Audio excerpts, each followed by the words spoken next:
So what's up, guys? I was able to bench bleed my Pontiac Solstice transmission. I just put like a clear tube line on the end of it and then filled it with brake fluid, and then I was able to push this with the throwout bearing and out until I got it all off. That's just like lubrication and stuff from the end of it, but until there was no more air.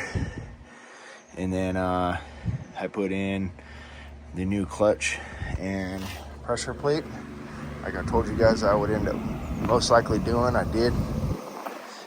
Like I said, I couldn't find a flywheel, so that was a no-go. And the ones I did have, which I've explained in the other videos, are aluminum. I don't want them. So there's the new clutch and pressure plate and the welded flywheel. Now, a spoiler alert, I've already had this car started before with this. I had the transmission in, but because I didn't have the exact right clutch, it didn't disengage enough to work, so I had to get a whole nother clutch, and this was like $300 just for that clutch and pressure plate. But it is the right clutch this time. The other one was supposed to be for a Pontiac Solstice GXP as well, but it wasn't, so it didn't work. It fit in there and everything, but it just, I don't know what it did. It got in the way or something, and it just wouldn't disengage like it's supposed to. So I went with one that actually would.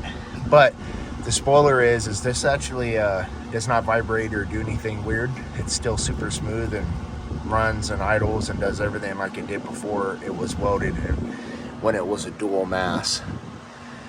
So outside of that, it will depend on, how it does when the clutch is, you push in the pedal, it pushes on all this and takes the pressure off of the clutch, and the engine's doing its thing and the transmission's sitting still. How much vibration we're gonna have with that. So we'll see what happens. But I have started and ran it with everything on there, and the transmission was in here, and I had to pull it out because, like I say, it didn't quite work out the way I wanted. And it went, and it did not have vibrations. It was very smooth.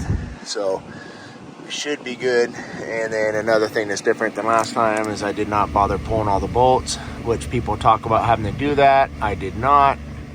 I only had to pull those 2 bolts. I left all of that. That's keeping it up so this thing don't fall on my head, because I already did that once. And find that this is a lot better keeping it out of the way and tucked over, because I can still stab the transmission. It's a little bit difficult because this does get in the way. But overall, having it here is its actual natural position where it's supposed to be at. And I think in my other videos I showed you guys, I actually had this down, kicked to the side, and eventually I actually had to take it off. And I actually spent more time fighting and wrestling with this than I did actually stabbing the transmission and getting it back in the car. So I'd rather fight it being up here where it's supposed to be at than not. So, but yeah, so it should be good. So this time around when I stab it, like I said, I bench bled it. The way I showed you guys before was one way that was showed on different videos that you can YouTube and find for yourself, but this way worked pretty good too. And I was able to get all the air out of it and then work it back and forth to make sure it's completely full of fluid. Of course, I will have to untie the knot when I go to stab the transmission, because that's gonna, when you push the transmission in, as you push it in, it's gonna push the slave cylinder in. So the fluid has to be able to come out to be able to make that work. But that's not a big deal. It doesn't go back. So when it's completely decompressed, so when you completely push in the bearing, you'll find that it doesn't come back out. You know what I mean? It on its own. You have to actually push fluid back in to be able to get it to come out. So it's fine. I won't have to worry about there being air trapped inside of it. This is supposed to be a self-bleeding system, but like I said, the clutch last time was junk and it didn't work. So this one's the actual clutch for the car. It's an OEM GM Solstice clutch. It looks exactly like my old one, and of course the flywheel is exactly OEM as well. So everything's OEM now, so we should be back where we're in good business now. So we'll see how things go.